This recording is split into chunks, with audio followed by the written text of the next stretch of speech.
Alright, we are continuing with the chapter of homeostasis, and in today's lesson we have to see what thermoregulation is, and then we will see the role of skin in maintaining the body temperature, and for that we need to know the structure of mammalian human skin. Only then we are able to understand what role it plays in maintaining the body temperature. We will also see the advantages that the warm-blooded animals have because of maintenance of body temperature to nearly constant levels. So first, let's see what thermoregulation means. Maintenance of body temperature to nearly constant levels is thermoregulation. Our body temperature should lie in this range, that is the range of 36.5 to 37.5 Celsius. It should not deviate from this normal level because like I told you in our previous lesson, that all the metabolic reactions, all the biochemical reactions that are happening inside us are involving enzymes, and from the chapter of enzymes we know that they are temperature sensitive. If we do not regulate our body temperature or we do not maintain it to a narrow range, those enzymes won't be able to work very efficiently. Like I told you, that skin plays a important role in controlling or balancing or maintaining the body temperature, and for that sake we need to know the structure of it so that we can tell what structures in the skins plays what role in maintenance of body temperature. So by looking at this animation, if you can see that the structure of the skin is divided into two major layers, the upper layer which is being indicated with white color and the lower one the other layer, and then we have a layer of fat beneath the skin structure. So let's see these two layers one by one. Skin is actually composed of two layers or two parts. The first layer is called epidermis. It is further divided into three layers. The first layer is called cornified layer, and then we have granular layer and Malpighian layer. The dermis, on the other hand, is the lower layer of the skin and contains number of structures: hair erector muscles, then it contains blood vessels, sebaceous glands, sweat glands, and sense receptors. All of these structures will play their vital role in maintenance of body temperature, but first we have to see the structure of the skin in this diagram. If you can see that the uppermost layer of the epidermis is called cornified layer. This layer is lying on the upper side, the uppermost layer. Beneath it would be granular layer, and then would come the Malpighian layer.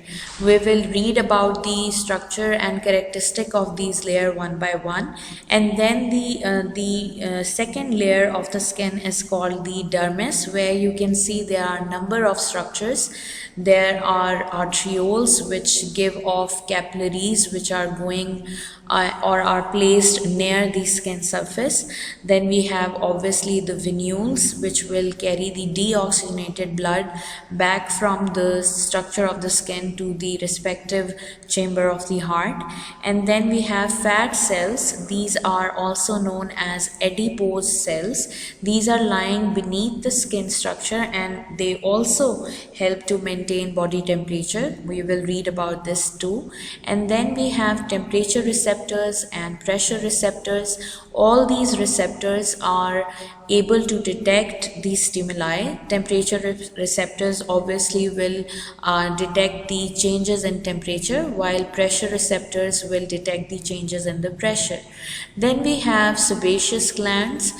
These glands are responsible for secretion of a oily substance called sebum. We will read about its function too.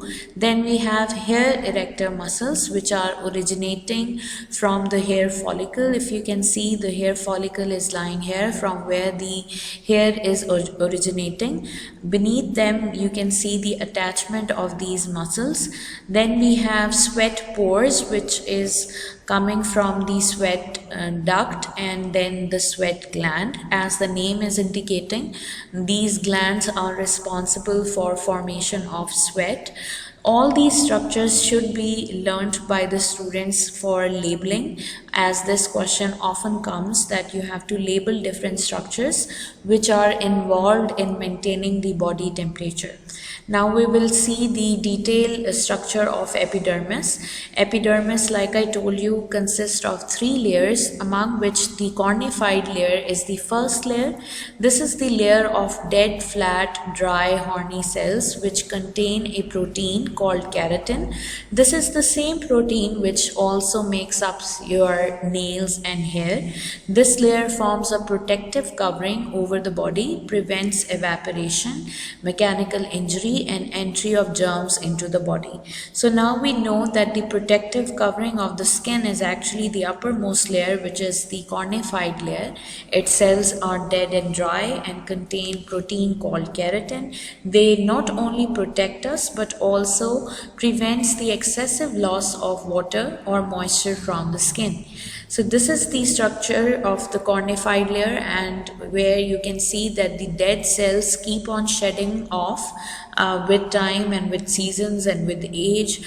And these shedding of the cells is because of the fact that the uppermost layer becomes dead with time. The newer cells are added from the granular layer which is lying just beneath it. Like I told you that cornified layer is the first one, the second layer is granular layer, from where the cells will keep moving into the cornified layer, and as they move up into the cornified layer, they will become dead, dry, flat, and they will contain the protein called keratin. These granular layer consist of living cells, and as they move upwards, like I told you, their characteristics will be changed too. They were living in granular layer, but as they will move and will add up to cornified layer, they will become dry, horny, and give rise to this cornified layer. Malpighian layer, on the other hand, is the third layer of epidermis, and it contains living cells that are usually pigmented. Now this pigment is actually giving you the characteristic complexion of your skin, and this pigment, which is called melanin, also protects you against the UV light coming from the sun. These cells can divide and are pushed outwards to granular layer and ultimately to cornified layer. While doing so, their shape and structure changes. So now we know that these layers of the epidermis starts from the Malpighian layer, where they can divide, and as they divide, they move towards granular layer, and from granular layer they will move towards the cornified layer. So as they move up from the Malpighian layer, their characteristics will change, their shape, their nature, and their structure will change. Now we have to talk about the dermis. This is the second layer of the skin and contains numerous structures which will play their vital role in regulating the body temperature.